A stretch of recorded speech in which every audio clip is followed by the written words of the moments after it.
Hey folks! Okay, well, last time around we introduced the idea of formal descriptions of languages and the idea that we would use regular expressions to describe the tokens of a language, to handle the tokenizing or scanning. We'd use context-free grammars to handle the sort of syntactic structure, and augmented grammars to handle the context-sensitive information. So this time around I want to look at regular grammars, regular expressions, and tokenizing, and see how we go there.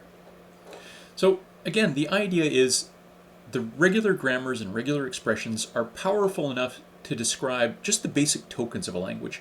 What sets of characters represent different key components of a language? So what sets of characters represent a less than, or what set of characters represents a not equals to, or what set of characters represents a valid integer, or a valid identifier, or a valid function name. So we'll use regular expressions to describe the basic tokens, the most simple components of a language.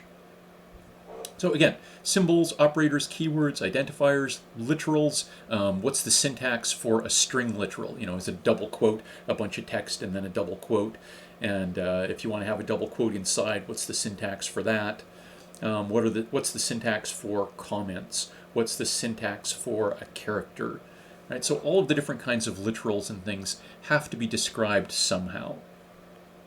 So you've almost certainly encountered regular expressions multiple times by now, and the different forms of syntax that are used for them. I know I torment you with them in 265, for instance, but we do want to recap it just a little bit.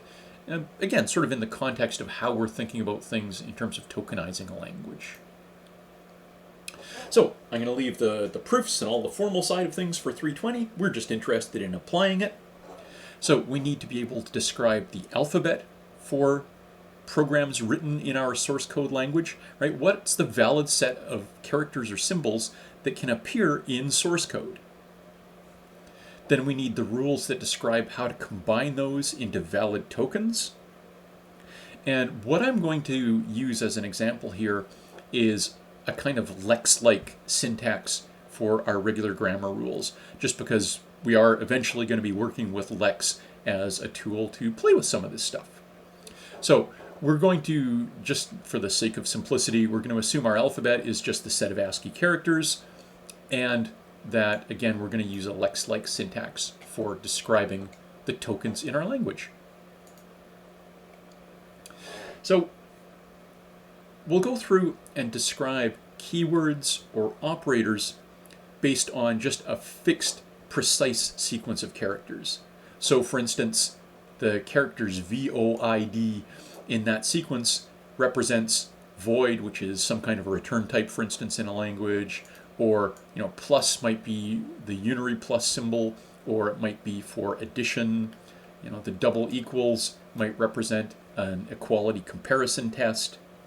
But we go through and say we'll associate a token type with each of these different specific exact character sequences. So I might say that this set of characters, void, represents the void token. I might say that the character sequence plus represents the addition token. I might say that the character sequence equals equals represents the equality token. So we come up with token names or token types and the specific sequence of characters. In terms of our grammar rules, we'll also want to provide different ways to say, okay, this particular combination of characters has some meaning.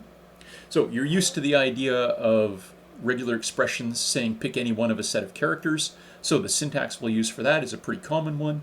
In square brackets, you list a specific set of characters. So square brackets and then AEIOU would say, okay, this matches any one character that's any one of those. So it matches a single A or a single E or a single I, etc. We can expand that with ranges. And so we can say, A-F represents any character in the range A to F, or 0-9 represents any character in the range 0 to 9. Or maybe we can have multiple sequences in there. So we might say, okay, this A-Z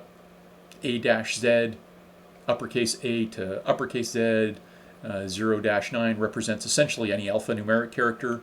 Maybe we throw an underscore at the end there and say, okay, well, it can be any alphanumeric or an underscore. Maybe we throw a space in there, which would mean that spaces are okay too. That's not something that's going to be too common in programming languages. Most languages don't like you to have spaces in the middle of a token, but from a regular expression point of view, that's a valid idea. And then we have the idea that we can say anything except a particular sequence of characters. So if I use the caret and then an A-Z, that's saying this can match any single character except something in the range lowercase a to lowercase z. All right, again, hopefully all of this is review. In terms of building up patterns of characters, again, we can specify that a pattern repeats a certain number of times. So I can say, if I've got some pattern, regular expression representing some sequence of characters, and I throw a question mark afterwards, I'm saying, okay, that pattern can either appear 0 times or 1 time. So it may or may not be there, but it doesn't allow multiple instances of it. The asterisk to represent 0 or more, the plus to represent 1 or more, the m comma n in curly brackets to indicate that it can be anywhere from m times to n times.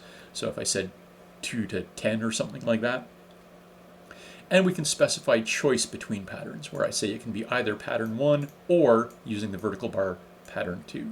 So again, these are pretty typical regular expression syntax forms. So if I wanted to say, if I wanted to represent integers, using a regular expression for positive integers, I could say it's anything in the range 0 to 9 with a plus. Actually, I guess really this would be non-negative integers, since this would allow zeros as well. I might decide that I want to represent an identifier, and the rules for my language might say, okay, well, an identifier is anything that starts with an underscore or an alphabetical character and then follows by any number of alphanumeric characters or underscores. So I have something that describes that first character, so it can be anything in the range lowercase a to z or uppercase a to z or an underscore. And then the rest of it can be 0 or more characters, each of which could be a lowercase a to z, an uppercase a to z, a digit, or an underscore. Right? So again, you're just building up regular expressions that describe something you're interested in, some token type you're interested in. We might decide that the AND operator is represented with 2 of the ampersand symbols. So yeah, that's a perfectly valid regular expression.